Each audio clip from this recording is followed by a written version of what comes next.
There are encounters that seem to defy logic, connections so deep they surpass rational explanation. When someone enters your life with a force you cannot ignore, even when you try to walk away, something greater may be at play. You feel, without knowing how or why, that there is a purpose behind that meeting. It is not coincidence but synchronicity. The invisible forces of the collective unconscious described by Jung may be working silently, guiding you towards someone who carries a spiritual calling linked to your individuation process. No matter how much you resist, the universe insists. You dream, you remember, you feel, and you don't understand, but something within you recognizes it. If this theme resonates with you, write in the comments, "I trust in the wisdom of the universe." This helps you consolidate that energy, and it also lets us know we are reaching those who truly need this message. Take a moment to like, subscribe to the channel, and leave your support in the comments. This strengthens this space of awareness and allows us to keep sharing content like this. Carl Jung believed that the most meaningful human encounters do not happen by chance. For him, there is a deep psychic dynamic operating beyond consciousness, the collective unconscious. In this vast symbolic field, we are drawn to people who represent forgotten, repressed, or not yet integrated parts of ourselves. When someone appears and provokes an intense emotional reaction, whether of fascination, discomfort, or deep recognition, it may be a manifestation of what Jung called projection. Through projection, we see in others inner aspects of ourselves that we do not yet recognize as our own. But when the connection goes further, sparking real changes, awakening ancestral memories, or evoking a sense of mission, we step into the realm of individuation, the process by which we become who we truly are. On this path, the other is not just a mirror, but a catalyst of transformation.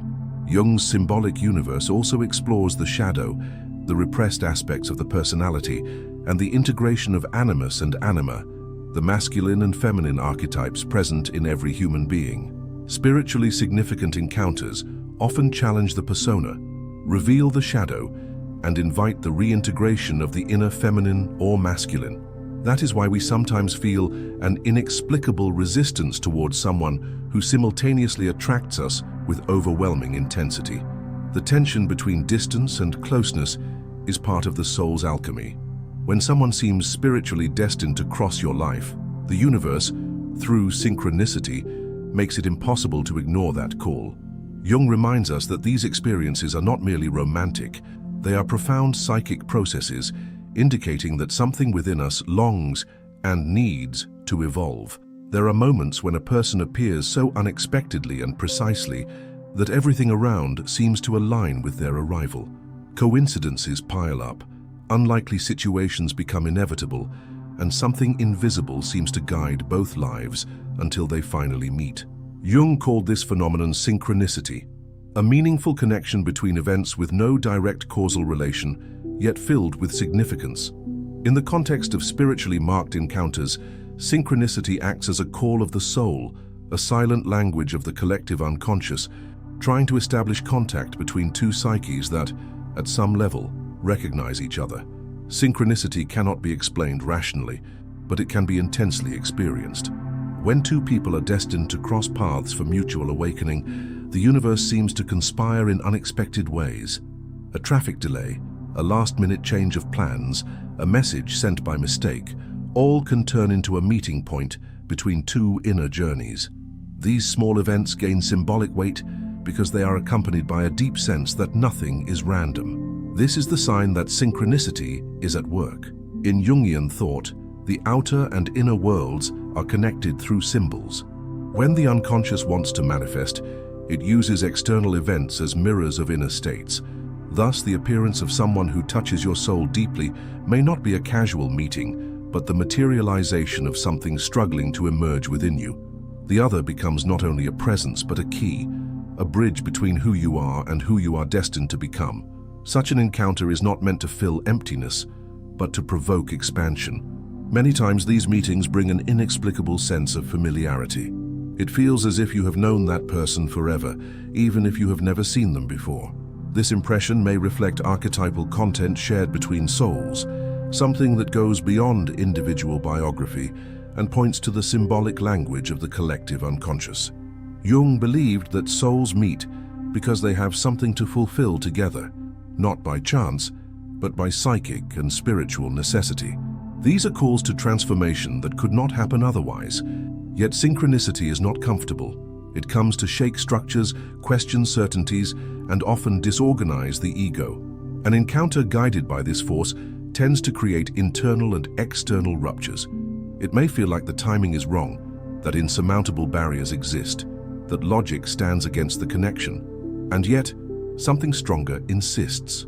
That something is the symbolic force of synchronicity pushing individuals beyond the surface of experience. It is the soul demanding to be heard. Often, when we try to ignore this call, life repeats the signals. The person reappears in dreams, random references about them arise, others mention them without reason. These are examples of recurring synchronicities pointing to unprocessed content that requires attention. The psyche does not give up easily when it sees a real possibility for growth, and the symbolic universe, governed by the laws of synchronicity, repeats the stimuli until the ego yields and opens itself to the mystery. Jung affirmed that real life begins where the comfort zone ends. Synchronicity is one of the most powerful ways the unconscious pushes the individual out of that zone. In spiritually chosen relationships, this impulse is even stronger, because the aim is not only to meet the other, but to meet the part of ourselves that the other represents. The true destiny is not the romance itself, but the inner transformation the contact awakens. When we allow ourselves to recognize synchronicity in an encounter that moves us deeply, we open space for life to guide us along paths we would never have consciously chosen. Trusting this invisible flow is an act of courage and surrender. And when we do, we realize that everything that seems strange or impossible was, in truth, an essential part of our path of awakening. When we come across someone who touches us deeply, who seems to ignite something ancient and yet new within us, it is common to feel there is a connection beyond rational comprehension. Jung offers a powerful explanation for this phenomenon: projection. In this psychic process, unconscious aspects of our psyche are placed onto the other, making us see in them qualities, flaws, desires, or wounds that actually belong to ourselves. However, when that other person carries a spiritual calling, the projection gains even greater depth. It becomes the mirror through which the soul tries to recognize itself. Projection is inevitable. The human psyche, according to Jung, lives in a constant process of self-discovery, and relationships are one of the main means of facilitating this journey. When a striking figure enters our life, they often embody what we cannot see in ourselves. It may be a repressed strength, a denied fragility, a dormant potential. In the most significant cases, this figure becomes a living archetype, a symbol, and when that happens, the emotional impact is overwhelming. Yet recognition does not come only from what the other awakens in us, but also from what they symbolically represent. They may embody the archetype of the animus or the anima, depending on the psyche of the one projecting. The anima, the feminine principle present in the male unconscious, may manifest in a woman who seems to be the absolute ideal of beauty, depth, sensitivity, and mystery. The animus, in turn, represents the masculine principle in the female psyche and may appear as a figure of strength, guidance, wisdom, and transcendence. Encounters where we feel the universe won't let us ignore it often carry these archetypes projected with intensity. But not all projections are romantic. Sometimes we feel anger, fear, or even aversion without knowing why. These feelings are also projections. What bothers us in another may reveal parts of ourselves we deny. Recognition of the soul in another does not always come through positive identification. It may also come through opposition. And it is precisely in this conflict that the soul finds an opportunity to grow. The other, in this case, serves as a magnifying mirror, reflecting both light and shadow. Jung emphasizes that true transformation begins when we withdraw the projection and see the other as they are, not as we wish them to be. Yet paradoxically, projection is the first step of this journey. It is the impulse that draws us into relationship, even if initially through illusion. In spiritually significant encounters, this movement is even more intense, as it involves an unconscious call to psychic integration. The other carries the key to a part of us that must be reclaimed, and projection, though illusory, points in that direction. Recognition of the soul in the other occurs when, Even after the charm of projection fades, something essential remains. It is when we see the person raw, imperfect, real, and still feel there is a greater connection. That is the point where projection dissolves, and the relationship becomes a channel of individuation. The other ceases to be idealized and becomes understood as a partner in the journey. The soul does not fall in love with masks, but with shared truths. The most challenging part, however, is dealing with the ambiguity of this process. While projection is active, emotions are extreme. We feel as though life itself depends on that bond. But Jung's purpose is not to trap us there, but to move us through it. True recognition of the soul in the other requires seeing beyond projection, integrating what we have projected back into ourselves. When we manage to do that, the other does not lose value. On the contrary, they become even more sacred, because now we see them not only as a reflection, but as a whole soul with whom we can relate authentically. Thus, in spiritually marked encounters, projection is the portal, but true recognition happens when we cross that portal consciously, embracing what the other awakened in us without demanding that they sustain our idealizations.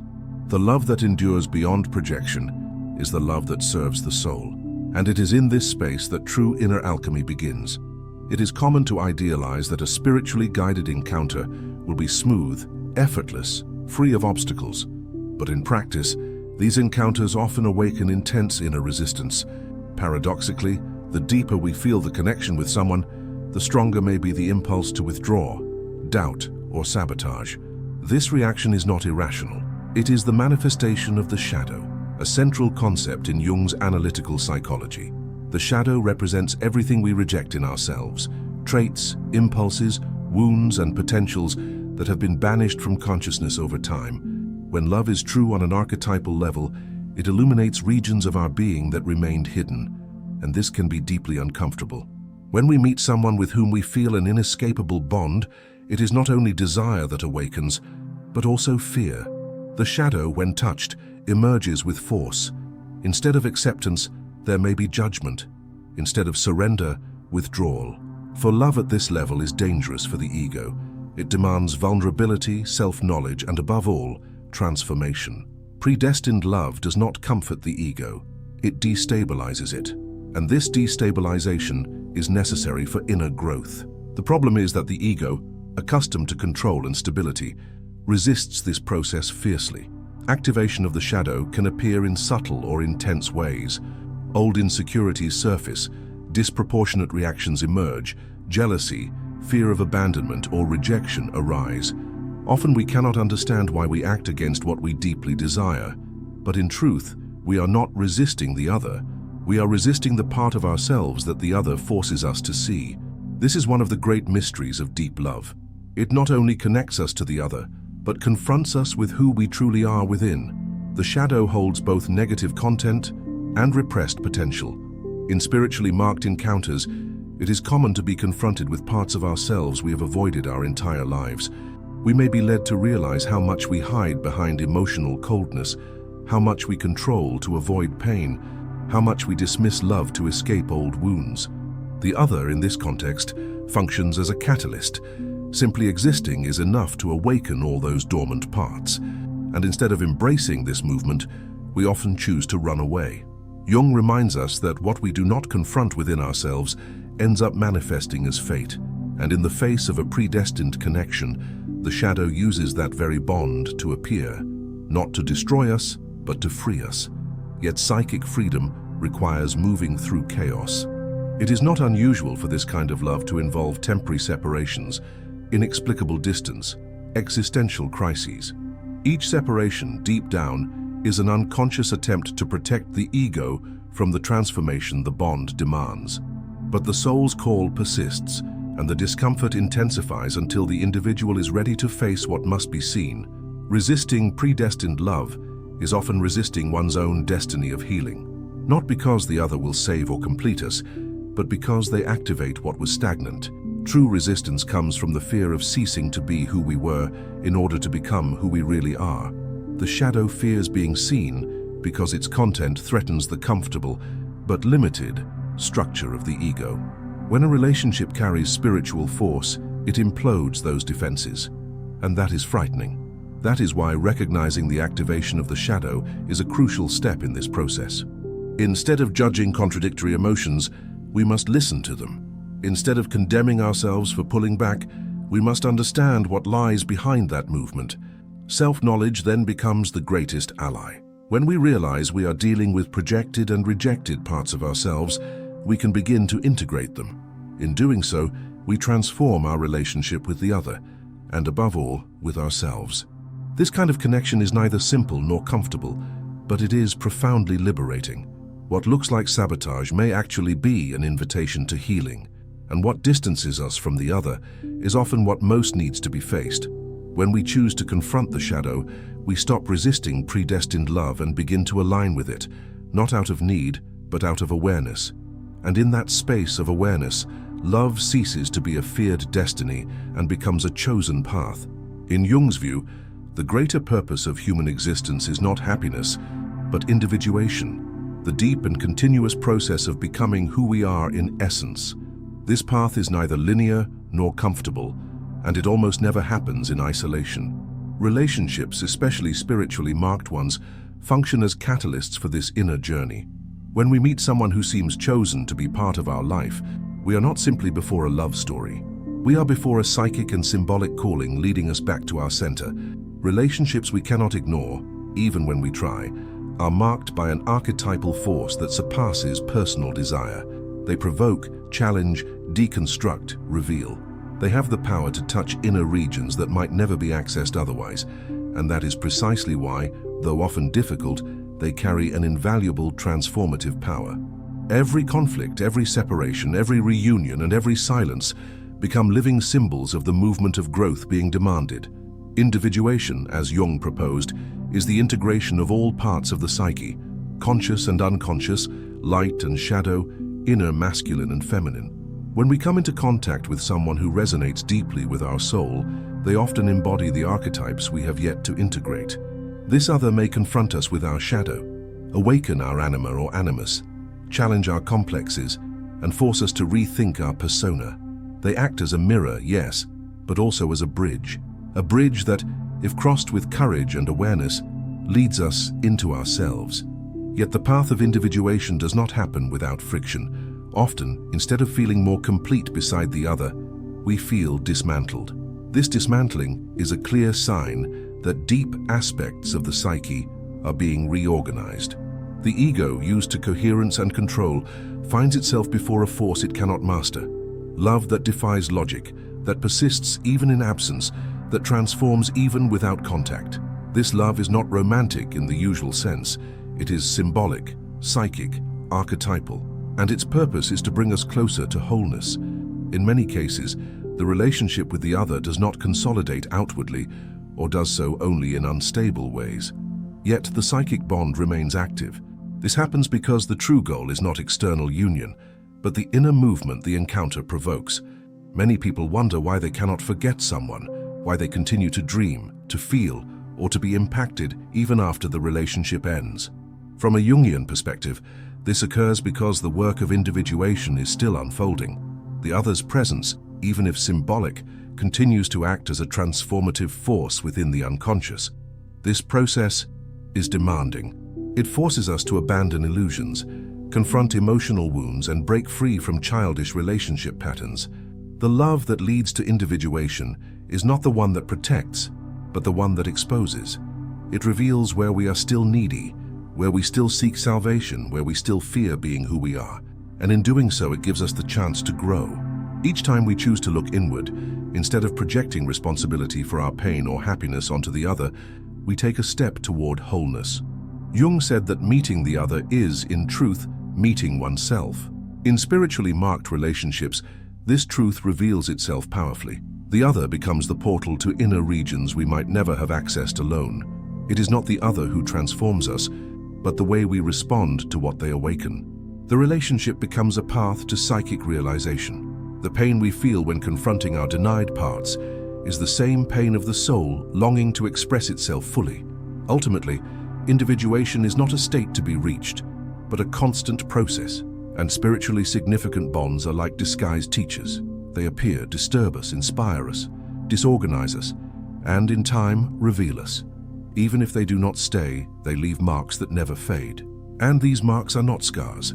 They are signs that something in us has awakened, something that can never fall asleep again. This is the gift, and also the challenge, of living a love born from the unconscious, passing through the heart, and ending in the soul. Some encounters cannot be explained, only felt. When someone enters our life with the force of a calling, provoking inner ruptures, deep questions, and silent transformations, we are not merely before a love story. We are before a process of awakening. Jung's analytical psychology shows us that these encounters are much more than coincidences. They are movements of the soul toward wholeness. Through synchronicity, projection, the shadow, and individuation, we are pushed inward, guided by a bond that neither time, distance, nor reason can erase. This kind of connection does not exist to be explained by logic, but to be honored through awareness. And even if the other follows a different path, what they awakened within us remains alive. The true gift of these encounters is transformation, not of the relationship, but of who we become after it. If this message touched you, subscribe to the channel and continue this journey of self-discovery with us. Watch the video now appearing on your screen and dive even deeper into this symbolic universe. Your soul knows the way, and the universe, silently, is already guiding you.